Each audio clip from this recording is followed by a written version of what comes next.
Renforcement des capacités des journalistes, création d'une base de données et mise en place d'un réseau avec à terme l'instauration avec les hommes des médias, un cadre de relations de travail.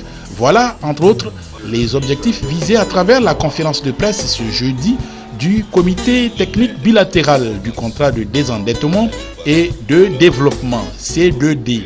En effet, le C2D, c'est le mécanisme de reconversion de la dette publique due par la Côte d'Ivoire à la France et qui permet le financement sous forme de subventions des projets de développement et de lutte contre la pauvreté.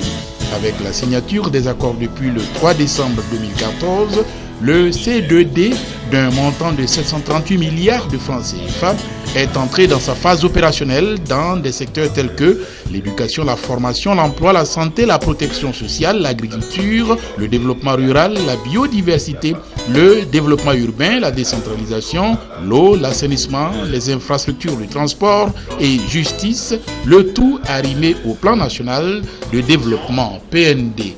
Le CDD, c'est pour le développement de la Côte d'Ivoire. C'est pour réduire la pauvreté. Nous essayons, avec la partie française, de faire en sorte que cet instrument puisse jouer son rôle.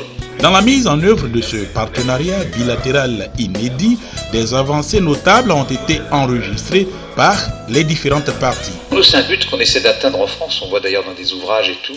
Moi, je peux dire, en observateur un peu aguerri de ces questions-là, que effectivement, ici, il y a une capacité, maintenant en Côte d'Ivoire, de faire fonctionner l'administration de cette manière-là. Alors, il faut se féliciter parce que c'est suffisamment rare pour être souligné, et c'est le résultat d'un certain génie ivoirien de savoir travailler ensemble. Dans le cadre de l'exécution de ce partenariat, près de 10 000 jeunes ont trouvé un premier emploi. Il est bon de rappeler que le premier C2D signé le 1er décembre 2012 avait une valeur estimée à plus de 413 milliards de francs CFA.